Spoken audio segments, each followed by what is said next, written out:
മലയാളി വാർത്ത ഇൻസൈഡിലേക്ക് സ്വാഗതം. രണ്ടാം പിണറായി സർക്കാരിന്റെ അവസാനത്തെ സമ്പൂർണ്ണ ബജറ്റാണ് ധനമന്ത്രി അവതരിപ്പിച്ചത്. എന്നാൽ ബാലഗോപാൽ ബജറ്റ് പെട്ടിപൊട്ടിച്ചപ്പോൾ കലിയിളകി CPM. ഭരണം ലഭിച്ചാൽ സാമൂഹിക ക്ഷേമ പെൻഷൻ 2500 രൂപയാക്കുമെന്നായിരുന്നു 2021 പ്രകടന പത്രികയിലെ വാഗ്ദാനം. ഈ വാഗ്ദാനം അട്ടർ ഫ്ലോപ്പായിരിക്കുകയാണ്. ഇതിന്റെ ചൂടിലാണ് ഇപ്പോൾ CPM. ധനമന്ത്രിയെ കയറി വളഞ്ഞിരിക്കുകയാണ് ഗോവിന്ദനും കൂട്ടരും. മന്ത്രിയെ ക്രൂശിക്കാൻ ഇട്ടുകൊടുത്തിട്ട് പിണറായി വിജയൻ രക്ഷപ്പെട്ടോടി. എന്ത് മാജിക് കാണിച്ചിട്ടാണെങ്കിലും വേണ്ടില്ല, ക്ഷേമ പെൻഷൻ ഉയർത്തണമെന്ന് ബാലഗോപാലിനോട് കട്ടായം പറഞ്ഞിരുന്നു പാർട്ടി. 2026 നിയമസഭാ തെരഞ്ഞെടുപ്പ് നടക്കാനിരിക്കെ ക്ഷേമ പെൻഷൻ വലിയ പിടിവള്ളിയാണെന്ന് പാർട്ടി പലതവണ ഓർമ്മിപ്പിക്കുകയും ചെയ്തിരുന്നു. അടുത്തിടെ നടന്ന പാർട്ടി സമ്മേളനങ്ങളിലും ഈ ആവശ്യങ്ങൾ നേതാക്കൾ പല ആവർത്തി ഉയർത്തിയതുമാണ്. എന്നാൽ തെരഞ്ഞെടുപ്പ് വാഗ്ദാനം പോലും നടപ്പാക്കാനാകാതെ രണ്ടാം പിണറായി സർക്കാർ വീണിരിക്കുകയാണ്. സംസ്ഥാനത്തെ 62 ലക്ഷത്തോളം പേർക്കാണ് പ്രതിമാസം 1600 രൂപ ക്ഷേമ പെൻഷൻ ലഭിക്കുന്നത്. നിലവിൽ പഴയ 3 മാസത്തെ കുടിശ്ശികയുണ്ടെങ്കിലും ജനുവരി 20 2 മാസത്തെ പെൻഷനായ 3200 രൂപ അനുവദിച്ചു. ഇത് ജനുവരി മാസത്തെ പെൻഷനും കുടിശ്ശികയിൽ ഒന്നും എന്നാണ് സർക്കാർ അറിയിച്ചത്. നിലവിൽ 800 കോടി രൂപയാണ് ക്ഷേമ പെൻഷന് സർക്കാരിന് ഒരു മാസം വേണ്ടത്.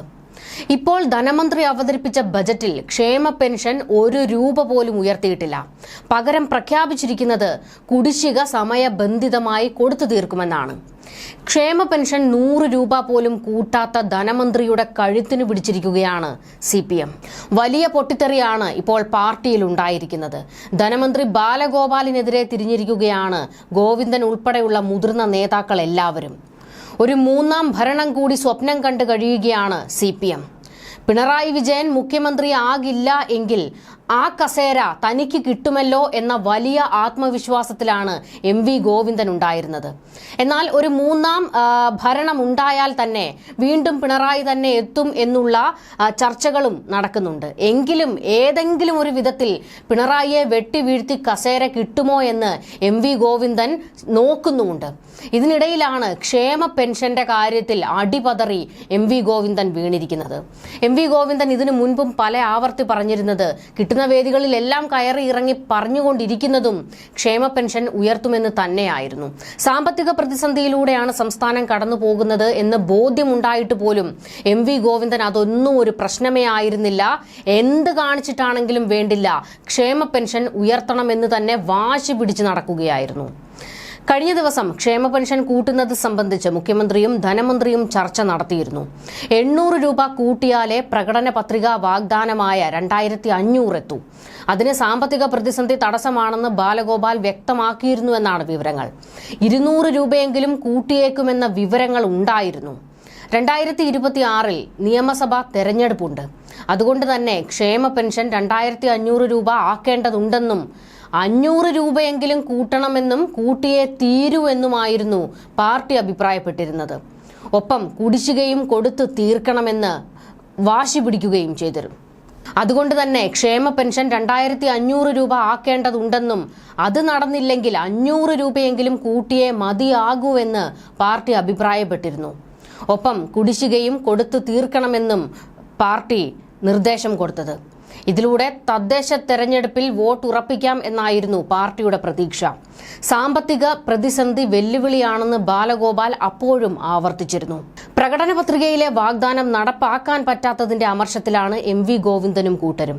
സാധാരണക്കാർക്കൊപ്പം പാർട്ടി ഉണ്ട് എന്ന ഉറപ്പാണ് ക്ഷേമ പെൻഷൻ 2500 ആക്കുന്നതിലൂടെ CPM ലക്ഷ്യമിട്ടത്. സാധാരണക്കാരന്റെ വോട്ട് പെട്ടിയിലാക്കാനുള്ള തന്ത്രമായിരുന്നു ഇത്. എന്നാൽ അധികാരത്തിൽ വന്ന് 4 വർഷം കഴിഞ്ഞിട്ടും ഇതുവരെ 100 രൂപയുടെ വർധന പോലും സാമൂഹിക പെൻഷനിൽ വരുത്താൻ ഈ സർക്കാരിന് കഴിഞ്ഞിട്ടില്ല. മാത്രമല്ല, പെൻഷൻ കുടിശ്ശികയായത് ലോക്സഭാ തെരഞ്ഞെടുപ്പിൽ തിരിച്ചടിയാകുകയും ചെയ്തിരുന്നു. ബാലഗോപാൽ അവതരിപ്പിക്കുന്ന ബജറ്റിൽ ക്ഷേമ പെൻഷൻ സംബന്ധിച്ച പ്രഖ്യാപനങ്ങൾ ഉണ്ടാകും എന്ന് തന്നെയായിരുന്നു സാധാരണക്കാരന്റെയും പ്രതീക്ഷ. സാധാരണക്കാരെ സംബന്ധിച്ചിടത്തോളം ക്ഷേമ പെൻഷൻ വലിയൊരു അനുഗ്രഹമാണ്. അത് കുടിശ്ശികയായി കിടന്നാൽ അവർക്ക് വലിയ രീതിയിലുള്ള പ്രതിസന്ധികൾ ഉണ്ടാകും.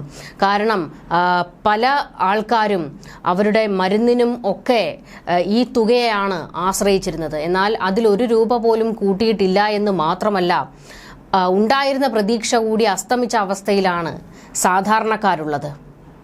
ക്ഷേമ പെൻഷൻ കുടിശ്ശിക തീർക്കാനുള്ള നടപടികൾ തുടങ്ങിയിട്ടുണ്ടെങ്കിലും പെൻഷൻ വർദ്ധിപ്പിക്കുന്നതിനെക്കുറിച്ച് ഇതുവരെ സർക്കാർ ഒരക്ഷരവും മിണ്ടിയിട്ടില്ല. അതുകൊണ്ട് തന്നെ ഇക്കുറി പെൻഷനിൽ നല്ലൊരു വർധന പലരും പ്രതീക്ഷിച്ചിരുന്നു. ക്ഷേമ പെൻഷൻ കുടിശ്ശിക തീർക്കാനുള്ള നടപടികൾ ഉണ്ടാകുമെന്ന് ധനമന്ത്രി ഇപ്പോൾ പ്രഖ്യാപിച്ചിട്ടുണ്ട്. കഴിഞ്ഞ സർക്കാരിന്റെ കാലത്ത് പ്രകടന പത്രികയിൽ പറഞ്ഞ വാഗ്ദാനങ്ങൾ 90% നടപ്പാക്കി എന്ന അവകാശവാദമായിരുന്നു ഇടതുമുന്നണിയുടെ പ്രധാന ആയുധം. എന്നാൽ ഇക്കുറി അത്തരം ഒരു കണക്ക് അവർ ഇതുവരെ വ്യക്തമാക്കിയിട്ടുമില്ല. മാത്രമല്ല, പ്രകടന പത്രികയിൽ വീട്ടമ്മമാർക്ക് പെൻഷൻ ഉൾപ്പെടെയുള്ള കാര്യങ്ങൾ പ്രഖ്യാപിച്ചിരുന്നുവെങ്കിലും നടപ്പാക്കിയിട്ടില്ല. ഇതിലൊക്കെ എന്ത് നടപടി ഉണ്ടാകും എന്ന ആകാംക്ഷയും പല കോണുകളിൽ നിന്ന് ഉയർന്നിരുന്നു. ഇപ്പോൾ നടക്കുന്ന പ്രവർത്തനങ്ങളിൽ ഒരു വിട്ടുവീഴ്ചയും ഉണ്ടാകുകയില്ല എന്നാണ് ധനമന്ത്രി ആവർത്തിച്ചു പറയുന്നത്. വരാനിരിക്കുന്നത് തെരഞ്ഞെടുപ്പ് വർഷമായതുകൊണ്ട് തന്നെ ജനങ്ങളിൽ വലിയ ഭാരം അടിച്ചേൽപ്പിക്കുന്ന തീരുമാനങ്ങൾ ധനമന്ത്രിയുടെ ഭാഗത്തു നിന്നുണ്ടാകില്ല എന്ന പൊതു വിലയിരുത്തലുണ്ടായിരുന്നു. എന്നാൽ ബജറ്റ് അവതരണം കഴിഞ്ഞതോടെ സാധാരണക്കാരുടെ ഏറ്റവും വലിയ പിടിവള്ളിയായ ക്ഷേമ പെൻഷനിൽ ഒരു നീക്കുപോക്കും ഉണ്ടായിട്ടില്ല എന്നുള്ളത് അവരെ വലിയ രീതിയിൽ വേവലാതിപ്പെടുത്തുകയാണ്. 2500 ആക്കുമെന്ന പ്രകടന പത്രിക വാഗ്ദാനം പോയിട്ട് നിലവിലുള്ള തുക പോലും കൃത്യമായി കൊടുക്കാൻ കഴിയാത്ത സ്ഥിതിയാണ് ക്ഷേമ പെൻഷൻ കാര്യത്തിലുള്ളത്. തുക ഉയർത്താൻ കഴിയാത്ത അവസ്ഥയിൽ CPM-നെ തണുപ്പിക്കുന്നതിനു വേണ്ടിയാണ് കുടിശ്ശിക ഉടൻ കൊടുത്തു തീർക്കുമെന്ന് ബാലഗോപാൽ പ്രഖ്യാപിച്ചിരിക്കുന്നത്. ക്ഷേമ പെൻഷനിൽ ഒരനക്കവും സംഭവിച്ചിട്ടില്ലെങ്കിലും സർക്കാർ ഉദ്യോഗസ്ഥരെ കയ്യിലെടുക്കുന്നതിന് ബജറ്റിൽ പ്രഖ്യാപനമുണ്ടായിട്ടുണ്ട്. സംസ്ഥാന ബജറ്റിൽ ആദ്യ ആശ്വാസം സർക്കാർ ജീവനക്കാർക്കാണ്. ശമ്പള പരിഷ്കരണ തുകയുടെ 2 ഗഡു 1900 കോടി ഈ സാമ്പത്തിക വർഷം നൽകും. DA കുടിശ്ശികയുടെ 2 ഗഡുവിന്റെ ലോക്ക്-ഇൻ പീരീഡ് ഈ സാമ്പത്തിക വർഷം ഒഴിവാക്കും. സർവീസ് പെൻഷൻ പരിഷ്കരണത്തിന്റെ കുടിശ്ശിക 600 കോടി ഫെബ്രുവരിയിൽ വിതരണം ചെയ്യുമെന്നും ധനമന്ത്രി ബജറ്റിൽ വ്യക്തമാക്കിയിട്ടുണ്ട്. നികുതി വിഹിതവും കടം വാങ്ങാനുള്ള അവകാശവും കേന്ദ്രം വെട്ടിക്കുറച്ചതാണ് പ്രതിസന്ധിക്കും കുടിശ്ശിക വരാനും കാരണം. അത് മനസ്സിലാക്കി സർക്കാരിനോട് ജീവനക്കാർ സഹകരിച്ചു. സർക്കാർ ജീവനക്കാരുടെയും പെൻഷൻകാരുടെയും അവകാശം സംരക്ഷിക്കുമെന്നും ധനമന്ത്രി സഭയെ അറിയിച്ചിരിക്കുന്നത്. സംസ്ഥാനം സാമ്പത്തിക പ്രതിസന്ധിയെ അതിജീവിച്ചുവെന്ന് ബാലഗോപാൽ ബജറ്റ് പ്രസംഗത്തിൽ പറഞ്ഞത്.